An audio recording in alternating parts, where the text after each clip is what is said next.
And I'm telling you now, from the bottom of my heart, if you leave this damn field, son, within 3 years, I'm gonna have to come see you. Either in the grave or in jail. Because that's where you're headed. Because you don't want no this. I'm telling you now, son, if you walk out from this field in 3 years, I'm gonna see you somewhere else. And I don't want to do it. I told you that before. Now I'm telling you again, it's your choice. Or you can stick this shit out and be a man about what you do, or you can be a coward and put this shit on and leave. And I understand you ain't never been a part of a team, but nigga, I'm rooting for you.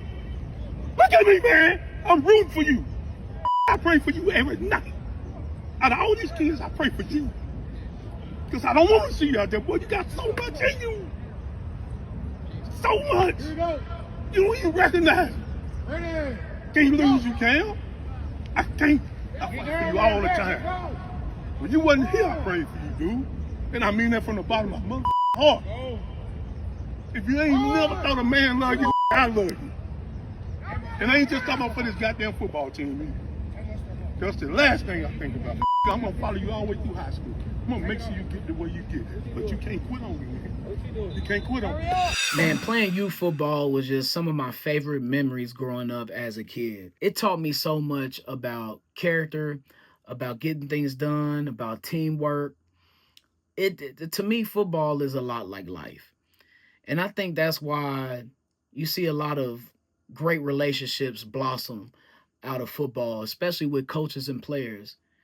But man, youth football coaching can be extremely, extremely hard and extremely tough, especially if you coaching in parts of the city where they're underserved, where you're dealing with social economic issues, money, health, access, just a bunch of things that make it difficult to really run a youth football organization.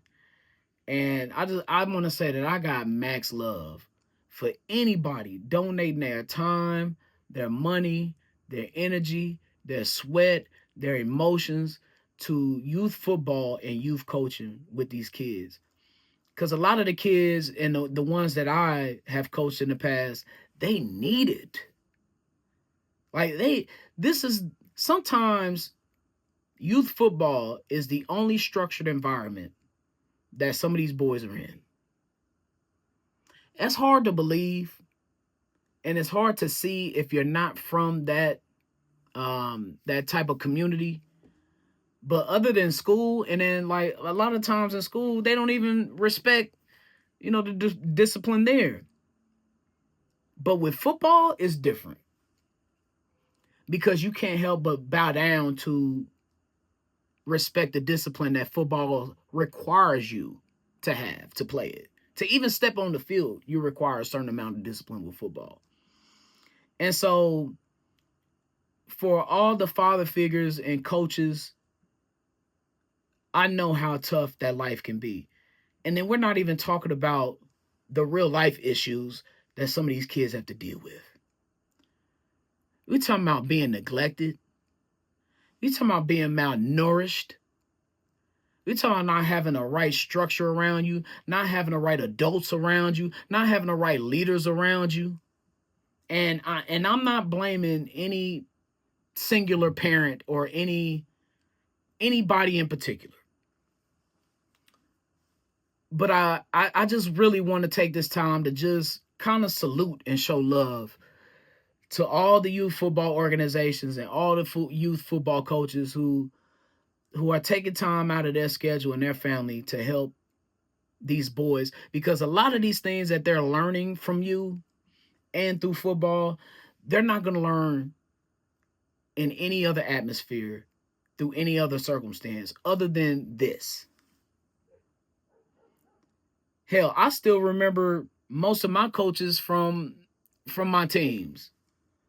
I had Coach Smith with the Vikings, Coach Vanoy with the Bills. I had Coach Shelton was one of my high school coaches, Coach Price, Coach Perkins.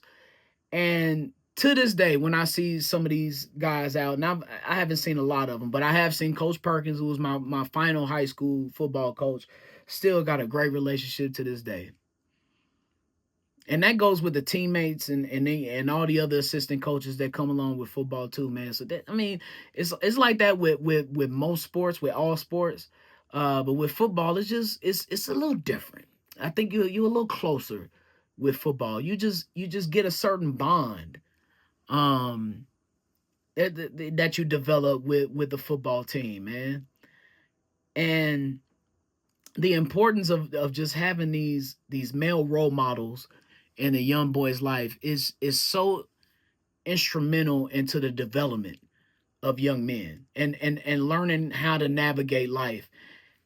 Talking to somebody who's been in your shoes, who's been in your footsteps, maybe not the exact circumstance, but you can talk to a coach and identify with some problems that you're going through that he may have gone through before that can help you out. So, but how that coach at the top of the segment was speaking to that young man, I can feel it. And some of these young men need that. That is love. That's not hate. It's discipline and it's love. Because if I didn't give a damn about you, I wouldn't be sitting here wasting my breath talking to you and trying to give you some wise advice on how to live this life. Because for a lot of young men, football is the way out of a trauma-filled reality. A lot of these kids don't get no attention to them paid at home. They have questions about a million things, but there's nobody to answer them at home. However, the coach is there to answer them. There's nobody to talk to for them. There's nobody to show them leadership, the right way to do things. There's nobody at home to feed these kids. I remember having to take kids and getting them something to eat because they didn't have nothing at home.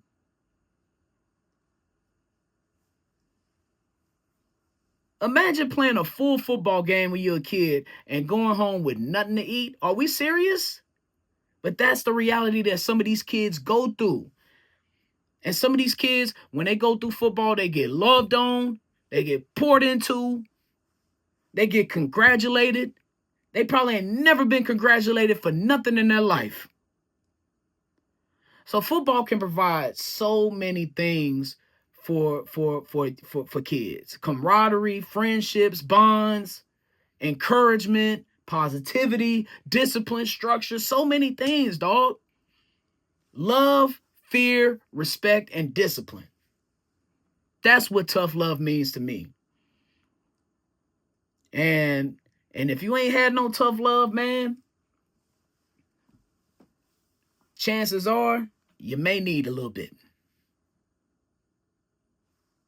So salute to all the youth football coaches and just coaches in general.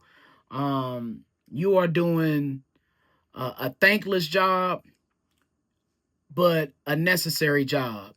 One that's needed so our communities can hold together and be stronger one day. Fit check, yeah, that's me. Well, the secret is you got to coordinate. Most people don't coordinate, so you got to coordinate. Yes, that's what you did. All right, man. Fit check where we just go over random uniform observations from the National Football League. And I like to guess on what the Chiefs are wearing every single week. Last week I was wrong about one thing. I got the Chargers right with the sky blue jerseys and the gold pants. I thought the Chiefs would come out in all white. Maybe that would have gave them a little more energy. I don't know. The red pants didn't work, but it still was a great looking classic AFL game. AFL is all about color. We all about, making sure that we are bright and vibrant. So it was a beautiful, beautiful visual of an AFL game. The other uniform matchups I love from week one, of course, Cowboys and Eagles, that classic. I love divisional clashes when it comes to the uniforms. When you can imagine and see the same players wearing the same uniforms in 2025 that they wore in like 1995, and I don't know. I just love that type thing, man. And Cowboys Eagles definitely fit the bill as well as Chiefs Chargers with those divisional games. Raiders at Patriots. I don't like gray and silver. I don't. But for these two teams, It works for them. They came out looking good. Steelers at Jets. Woo! That gang green, boy. Y'all know I like those Jets home uniforms, especially when they don't go, goofy and wear all green or no crap like that. Just wear the regular green jerseys with the white pants, with the green socks, man. The Jets was looking sharp. And of course, I always love the Steelers uniforms with the white and the gold with the black stripe. Of course, they still need to get rid of them damn italic numbers. But it was a great looking game. But my favorite looking game of the week, Panthers at Jaguars. And one thing, I need to get to this. I was mad. Nobody pointed out that, this was the Brothers Bowl. This was the 30-year anniversary of them coming into the league together. Panthers and Jaguars, they brothers. They came into the league in 1995. But I love that the league had them play each other week one, man. It was a beautiful uniform matchup. Just, the uniform guys were smiling down on Jacksonville because the Jaguars had the beautiful teal jerseys with the white pants. The only knock on them was they had the white socks, but they do the whole Florida sun thing where they think black attracts heat or whatever. Okay, fine. But the Panthers, woo, all white with the sky blue socks. They got to get rid of that silver ass helmet and come with the black helmet. But man, the Panthers was looking good, boy. That was a beautiful I will watch a football game just for the uniforms. I love uniforms, man, especially a good-looking game like Panthers at Jaguars. That was definitely my favorite uniform matchup of the week. Now, some of the lowlights last week with these uniforms, what the are the Saints doing? Don't ever wear that again. Matter of fact, no NFL team should wear no gold jerseys.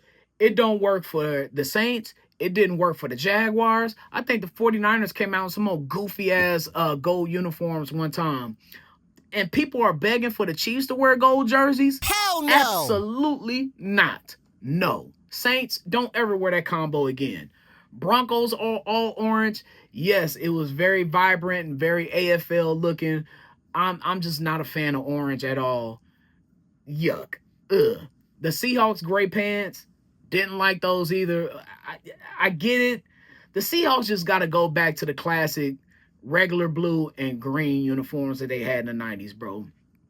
And then Detroit and Miami just being completely lazy and just going all white.